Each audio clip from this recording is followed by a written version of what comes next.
So we were discussing the MI and उसमें हमने देखा था कि जो अर्लियर डिटेक्टिव फीचर जो होता है जो कि मायोसाइट नेक्रोसिस का होता है, ठीक है ना, वो क्या होता है, सबसे पहले देयर इज डिस्ट्रप्शन या फिर मतलब जो इंटीग्रिटी होता है सर्को लेवल मेम्ब्रेन का, वो टूट जाता है, ठीक है ना, जिससे क्या होता है जो इंट्रा सेलुलर मैक्रोमोलिक्यूल्स है वो लीक आउट हो जाता है नेक्रोटिक सेल से, और कहाँ पे आता है तो कार्डियक इंडस्ट्रीशियम में आ जाता है, ठीक है, और उसके बाद कहाँ पे रिलीज होता है, अल्टीमेटली into the माइक्रोवास्कुलेचर और लिम्फेटिक्स में चला जाता है, ठीक है। और ये जो स्केप हुआ इंट्रासेलुलर मायोकार्डियल प्रोटीन का, ठीक है ना, किसमें सर्कुलेशन में, कहाँ पे जो स्केप हुआ इंट्रासेलुलर मायोकार्डियल प्रोटीन का किसमें सर्कुलेशन में, दिस फॉर्म द, यही जो होता है कि बेसिस होता है ब्लड टेस्ट का, जो कि तुरंत डिटेक्ट कर पाता है कि इरिवर्सिबल मायोसाइट डैमेज हो गया और एमआई होने का चांसेस है, ठीक है। और अगर बहुत प्रोलॉन्ग सीवियर इंजरी हो गया तो इंजरी जो माइक्रोवास्कुलर का होता है उसके बाद कार्डियक मायोसाइट का इंजरी हो जाता है, ठीक है। अगर कहीं भी there is obstruction in coronary artery तो वहाँ पे जो एंडोकार्डियम होता है, वहाँ पे जो मतलब एंडोकार्डियम का जो ऑब्स्ट्रक्शन, जहाँ पे भी कोरोनरी आर्टरी ऑब्स्ट्रक्ट हुआ तो उस एरिया का एंडोकार्डियम मतलब जोन ऑफ परफ्यूजन जहाँ पे कर रहा था वो रिस्क पे हो जाता है, तो that area is under the risk, तो वहीं पे एरिया नेक्रोसिस डेवलप करने लगता है।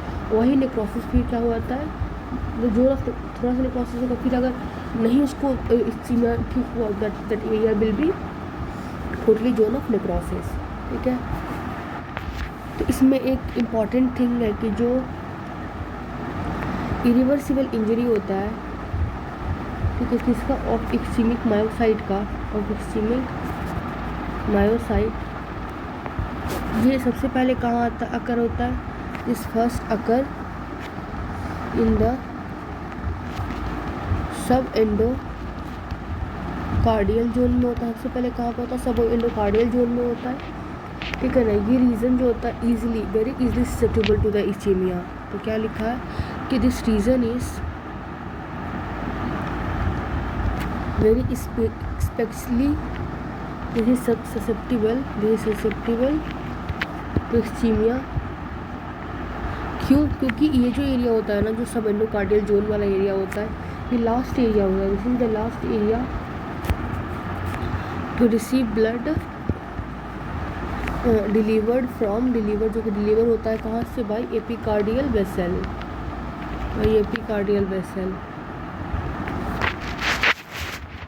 वेसल्स, ठीक है। और एंड ऑल्सो बिकॉज क्या होता है, ये एक्सपोज होता है, it is exposed to relatively क्या हाई इंट्राम्यूरल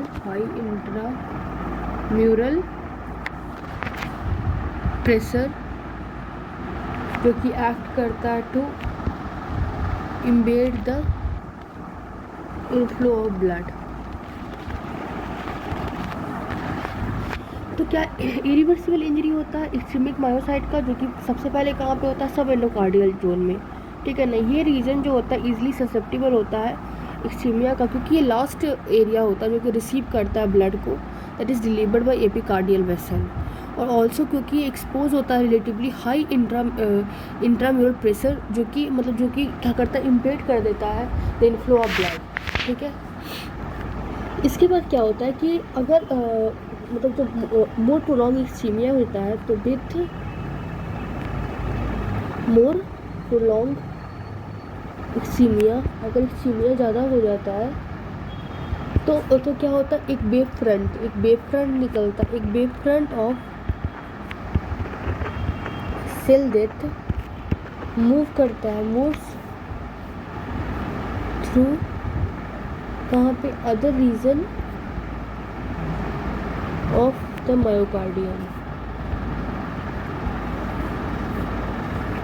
ठीक है। तो अदर रीजन ऑफ मायोकार्डियम तक ट्रैवल करता है and that is driven by, and this is driven by progressive tissue oedema और myocardial derived reactive oxygen species and inflammatory mediator.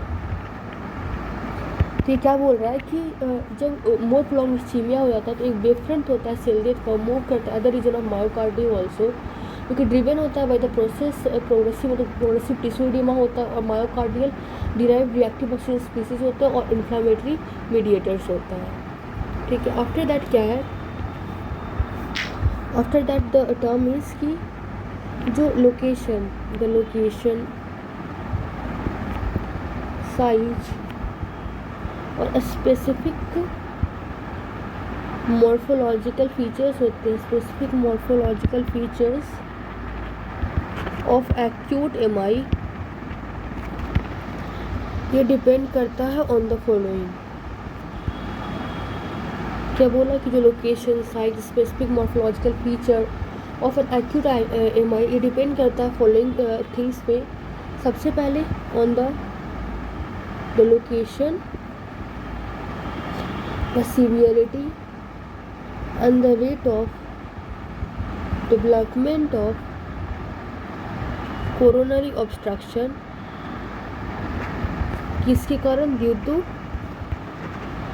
Atherosclerosis और thrombosis. तो जो लोकेशन है, साइज और स्पेसिफिक मॉर्फोलॉजिकल फीचर्स है एक्यूट एमआई का, वो किस पे डिपेंड करता है, this depend upon the location, the severity, the rate of development of coronary obstruction due to atherosclerosis और थ्रोम्बोसिस पे। ठीक है ना,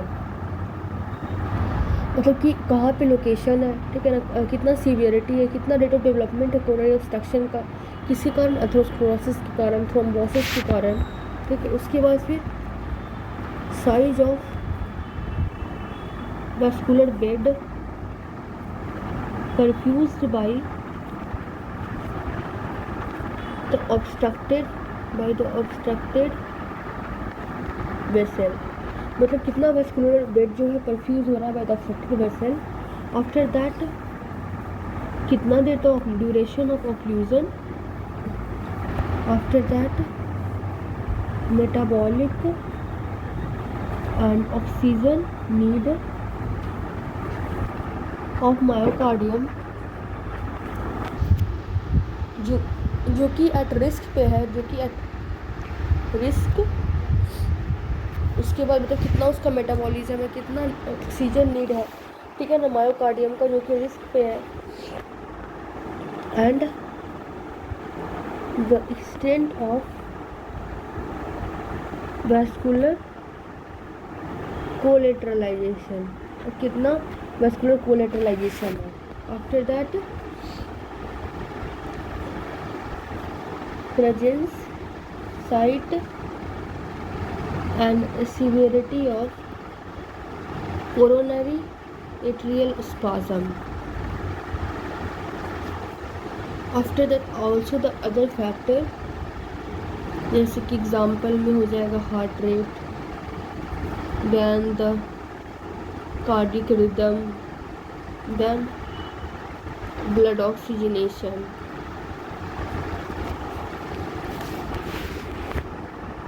ठीक है, तो क्या देखा कि जो लोकेशन होता है, size, specific morphological features of acute MI, वो डिपेंड करता है फॉलोइंग पे कि कितना लोकेशन है, कितना सीवियर है, what is the rate of development of coronary obstruction due to atherosclerosis, thrombosis, what is the size of vascular bed जो कि प्रोफ्यूज्ड होता है बाय द, ठीक है ना, by the inflow of the blood. फिर कितना ड्यूरेशन, कितना अपना उससे रिलेटेड कितना ड्यूरेशन है ऑक्लूजन का, मेटाबॉलिक और ऑक्सीजन नीड कितना है मायोकार्डियम का जो रिस्क पे है। फिर एक्सटेंट ऑफ कितना वैस्कुलर कोलेटरलाइजेशन है। उसके बाद the presence, site and severity of coronary arterial spasm कितना है। उसके बाद अदर फैक्टर जैसे कि heart rate, cardiac rhythm and blood oxygenation. After that it ये है कि जो इंफ्रैक्ट होता है दैट यूजुअली अचीव कर लेता है, the achieve it's full extent कितने देर में, तो विद इन 3 to 6 आवर्स, ठीक है ना। तो इनफैक्ट है यूजली कितना अचीव कर लेता है full extent within 3 to 6 hour. और in the absence of innervation and इनफ्रैक्ट,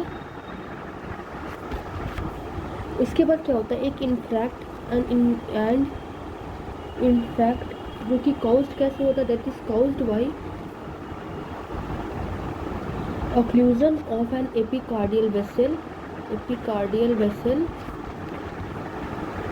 ठीक है ना। दिस कैन इन्वॉल्व, ये इन्वॉल्व किसको करता है, this can involve the entire, पूरा वॉल के थिकनेस को,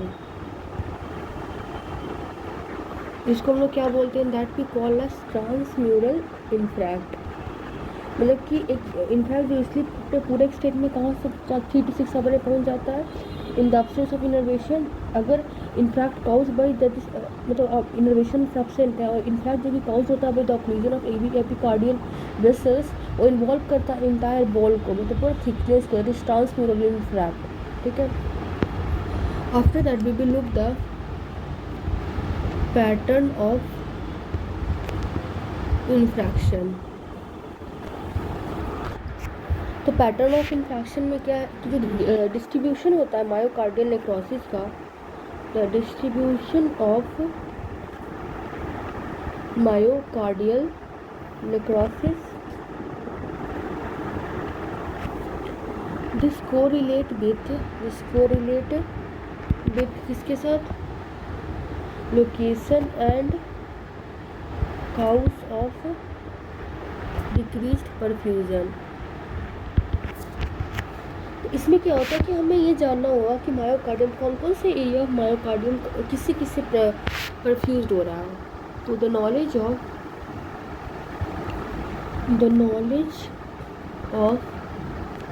area of myocardium that is perfused by major coronary artery, यही हमें बताएगा। This will allow the correlation of a specific vascular obstruction, with specific vascular obstruction के बारे में with their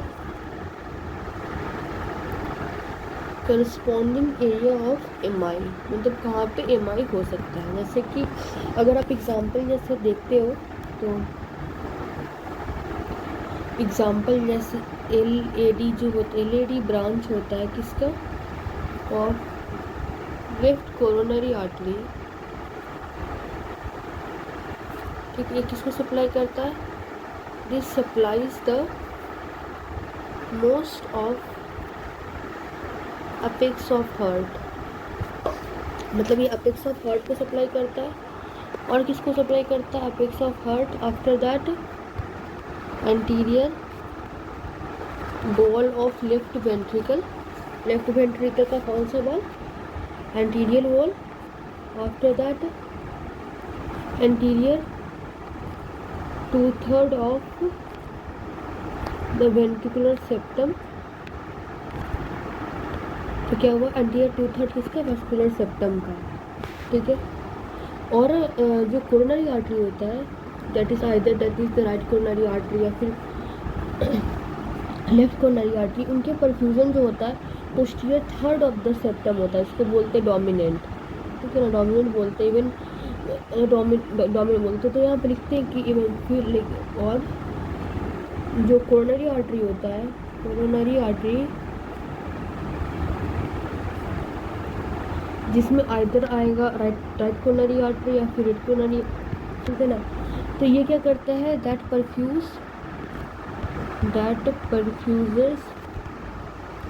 the posterior 1/3 of septum, जिसको हम लोग क्या कहते हैं, कॉल डोमिनेंट, ठीक है ना। और मतलब डोमिनेंट सर्कुलेशन होता है ना, इसलिए उसको बोला। और मतलब कि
उसके बाद क्या होता है कि ऑलमोस्ट जो मोस्ट ऑफ द हार्ट जो होता है उसका न्यूमरस इंटरकोरोनरी एनास्टिमोसिस होता है, ठीक है ना, जिसको बोलते हैं कोलैटरल सर्कुलेशन, ठीक है, जिससे रिलेटिवली लिटिल ब्लड नॉर्मली पास करता है उसके थ्रू, ठीक है ना। हाउएवर जब कोरोनरी आर्टरी, ठीक है ना, जब प्रोग्रेसिवली नैरो होता है ओवर टाइम, तो ब्लड फ्लो जो है तो कोलैटरल होता है from the high to the low pressure circulation, वो कॉज करेगा चैनल को बड़ा होने के लिए। दो सच प्रोग्रेसिव डायलेशन और growth of collateral stimulated by ischaemia, blood flow is provided to area of myocardium जो कि अदरवाइज भी डिराइव होगा एडिक्वेट परफ्यूजन से। Indeed in the setting of extensive collateralisation, जो नॉर्मल एपिकार्डियल परफ्यूजन टेरिटरी है इतना expand हो जाता है कि सब्सिक्वेंट ऑक्लूजन जो होता है इंफ्रैक्शन लीड कर देता है, ठीक है। This was the thing. After that we are going to look the transmural infarction and the सब एंडोकार्डियल, जिसे नॉन ट्रांसम्यूरल। तो पहले we are going to write the transmural infarction, ठीक है।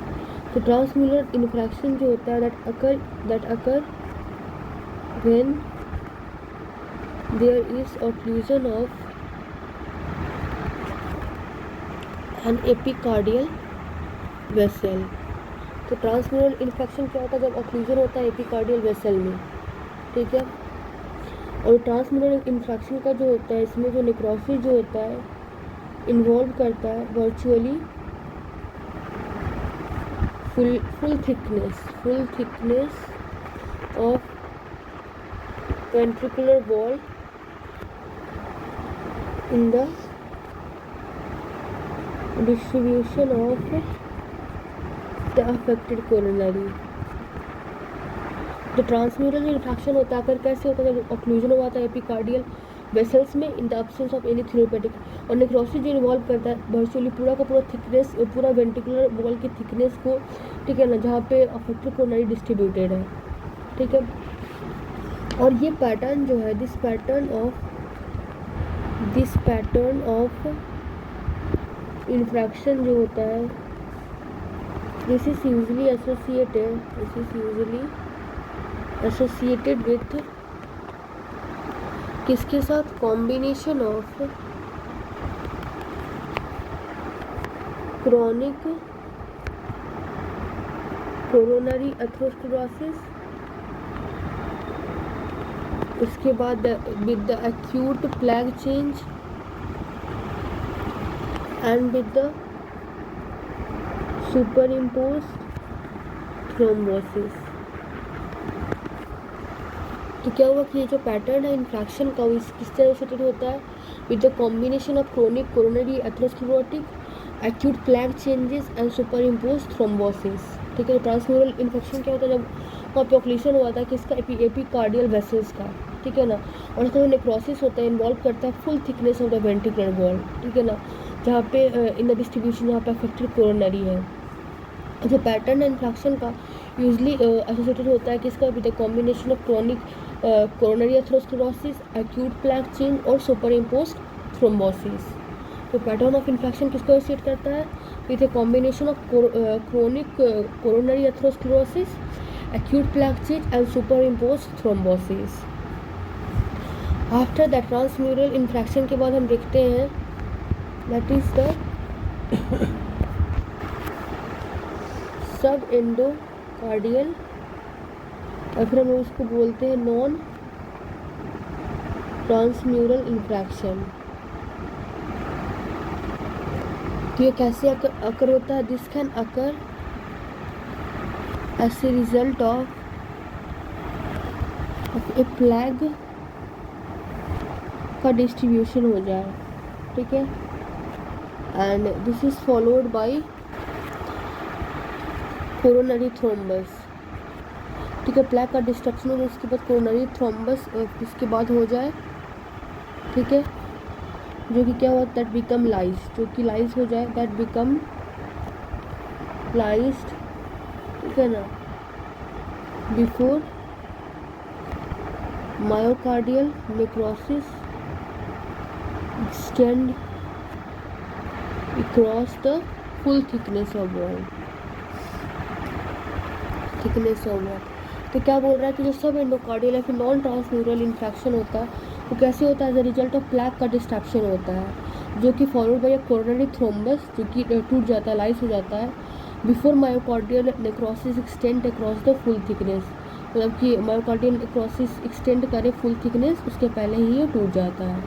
ठीक है, सब एंडोकार्डियल इन्फ्रैक्ट होता है कैन रिजल्ट फ्रॉम किससे, prolong severe reduction in systemic blood pressure और इन शॉक, ठीक है ना, super impose on chronic otherwise non critical coronary stenosis. और इन सब एंडोकार्डियल इन्फैक्ट क्या होता है, that occur as a result of global hypotension. और मायोकार्डियल डैमेज जो होता है सर्कमफ्रेंशियल होता है रादर देन डिस्ट्रीब्यूट नहीं होता है of single major coronary artery. तो क्या समझ में आया कि सब एंडोकार्डियल जो इन्फैक्ट होता है उसका रिजल्ट कैसे होता है, फ्रॉम प्रोलॉन्ग सीवियर रिडक्शन जो होता है सिस्टमिक ब्लड प्रेशर का एज इन शॉक में से होता है, और उसके बाद chronic non critical coronary stenosis भी रहता है। और इन सब एंडोकार्डियल इन्फैक्ट जो होता है, जो कि होता है ग्लोबल हाइपोटेंशन के कारण, मायोकार्डियल डैमेज जो होता है ऑफ्टन सर्कमफ्रेंशियल होता है रादर देन लिमिटेड नहीं होता distribution of a single major coronary artery. उसके बाद फिर आता है मल्टी फोकल माइक्रो इन्फ्रैक्शन। ठीक है ना, ये रेफर करता है एक पैटर्न को जो कि दिखता है जहाँ पे पैथोलॉजी इन्वॉल्व करता है ओनली स्मॉलर इंट्राम्यूरल वेसल। ठीक है ना, स्मॉलर इंट्राम्यूरल वेसल को जो इन्वॉल्व करता है। ठीक है, ये जैसे अकर होता है in the setting of micro embolism, vasculitis, vascular spasm, जैसे example due to endogenous catecholamine जैसे एपिनेफ्रिन, और ड्रग जैसे कोकीन, एपिनेफ्रिन। फिर जो एलिवेटेड लेवल होता है कैटेकोलामाइंस का, also they increase the heart rate, myocardial contractility, स्क्रेवेटिक इक्सीमिया, वो भी होता है वेजोस्पाज्म से। ठीक है, तो जो आउटकम होता है सच वेजोस्पाज्म का, उससे क्या होता है, that lead to sudden cardiac death. ठीक है, that is usually caused by fatal arrhythmia. ठीक है, तो now we are going to look the morphology of the MI, that is the morphology of MI. तो मॉर्फोलॉजी ऑफ एमआई में हम लोग देखते हैं कि जो टेम्पोरल जो इवोल्यूशन होता है, morphological change in the acute MI, ठीक है ना, उसको मतलब कि इसमें सबसे पहले ऐसे देखो कि नियरली जितने भी ऑल द ट्रांसम्यूरल इन्फ्रैक्ट, वो क्या होता है, दैट इन्वॉल्व करता है at least A portion of left ventricle, मतलब कि जितने भी ट्रांसम्यूरल इन्फ्रैक्ट है इन्वॉल्व करता है at least a part of a portion of left ventricle. ठीक है ना, और मोस्टली जिसमें what is there that is the, और ये कंप्रोमाइज़ क्या करता है, this compromise the free wall और वेंट्रिकुलर सेप्टम को। ठीक है, उसके बोलता है कि ऐसे हम देखें कि जो जितने भी ट्रांसम्यूरल इन्फ्रैक्ट है इन्वॉल्व करते हैं पोर्शन ऑफ लेफ्ट वेंट्रिकल का, जो कि कंप्रोमाइज़ करता है फ्री वॉल को और वेंट्रिकुलर सेप्टम को, और वो इनकम्पास करते हैं entire perfusion zone of the occlude coronary artery, और सेव करता है नैरो रिम ऑफ वेरिएबल सब एंडोकार्डियम मायोकार्डियम, जो कि प्रिजर्व होता है bye diffusion of oxygen and nutrient from the ventricular lumen. तो क्या बोल रहा है कि ये दे इनकम्पास, ठीक है ना, nearly the entire perfusion zone, मतलब पूरा परफ्यूजन जोन को इनकम्पास करता है of the occluded coronary artery. ठीक है, मतलब कि वो इनकम्पास करता है कि total nearly the entire perfusion zone of occluded coronary artery, and save for a narrow rim, ठीक है ना, ऑफ किसका, वियाबल सब एंडोकार्डियल मायोकार्डियम। ठीक है ना, ठीक है, और उसके बाद एंड दैट इज प्रिजर्व्ड कैसे, बाय डिफ्यूजन से प्रिजर्व रहता है, डिफ्यूजन ऑफ ऑक्सीजन, ठीक है ना, और न्यूट्रिएंट कहाँ से, फ्रॉम द वेंट्रिकुलर लूमेन। उसके बाद जो फ्रीक्वेंसी होता है involvement of each of the three main atrial trunk और the corresponding site of myocardial lesion, जो कि रिजल्ट होता है जो कि रिजल्ट करता है इन्फ्रैक्शन में, वो फॉलोइंग है। कौन कौन सा? एक है left anterior descending coronary artery, एक है राइट कोरोनरी आर्टरी और एक लेफ्ट सर्कमफ्लेक्स कोरोनरी आर्टरी। तो जैसे जो थ्री हम यहाँ पे लिख देते हैं कि मतलब किस में एमआई होता है, कैसे कैसे होता है। तो जो फ्रीक्वेंसी होता है, frequencies of involvement of each of the three main arterial trunk का, ठीक है ना, और corresponding site of myocardial lesion, जो कि इन्फेक्शन में लीड कर देता है, ठीक है ना, and corresponding site of myocardial lesion, ठीक है, दैट रिजल्टिंग इन इन्फेक्शन, ठीक है ना। और इसमें हम लोग ऐसा लेके चलेंगे कि right heart is the dominant heart.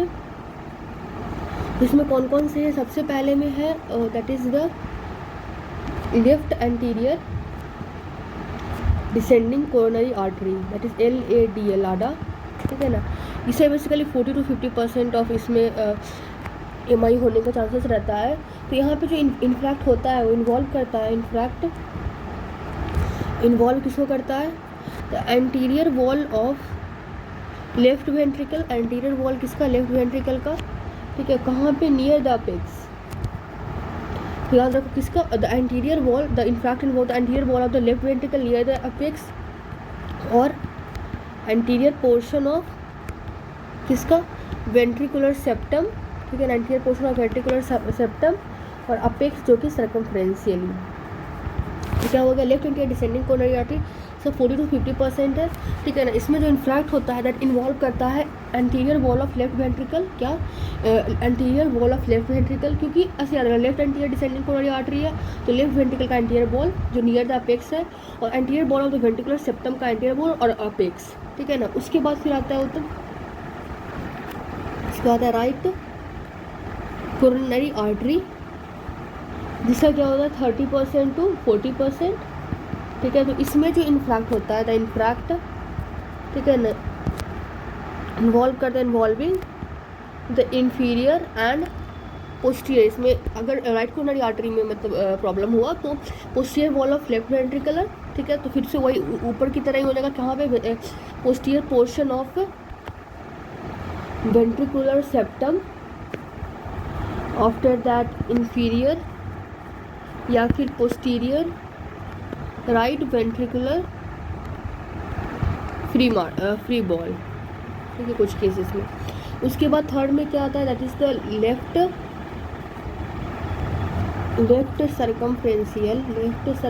Circumflex coronary artery. तो इसमें कितना होता है? 15% to 20%। तो ये इन्फैक्ट को क्या इन्वॉल्व करता है? This in fact involve the lateral wall of left ventricle, ठीक है, किसका? लैटरल वॉल किसका? Left ventricle, accept at the apex, ठीक है। अदर लोकेशन होता है क्रिटिकल कोरोनरी आर्टरी लीजन का, जो कि कॉज करता है इन्फैक्ट का, जैसे left main coronary artery, the secondary branches of left anterior descending coronary artery, या फिर marginal branch of left circumflex coronary artery, ठीक है। और ऑफ एमआई जो कॉज होता है by the right coronary obstruction, तो 15 से 30% एक्सटेंड करता है from the posterior free ball of the septum portion of the left ventricle into the adjacent right ventricular wall, ठीक है। ये चीज़ें था।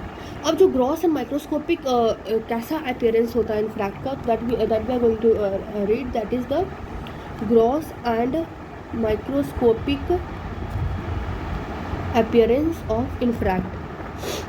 तो जो ग्रॉस और माइक्रोस्कोपिक अपीयरेंस ऑफ इन्फैक्ट होता है, डिपेंड करता है किस पे? On the interval of time, किसके बीच में? बिटवीन द एमआई और डेथ। एमआई कब हुआ है, डेथ कब हुआ है, ठीक है। जो डैमेज मायोकार्डियम होता है अंडरगो करता है progressive sequence of morphological change, ठीक है, जो कि इन्वॉल्व करता है इस्चेमिक, उसका क्या बोलते हैं? जो डैमेज मायोकार्डियम होता है वो, जो डैमेज मायोकार्डियम, ठीक है, वो क्या होता है? That undergo a progressive sequence of morphological changes होता है, ठीक है, जो क्या लीड करते हैं, lead to typical ischemic coagulative necrosis, ठीक है। ये प्रीडोमिनेंट मैकेनिज्म है सेल डेथ का इन एमआई, ठीक है ना। और ऐसा भी होता है कि कोएगुलेटिव नेक्रोसिस जो मैंने बोला कि टिपिकल इस्केमिया के, बट यहाँ पे सेल डेथ भी होता है, सेल डेथ ऑल्सो मे अकर।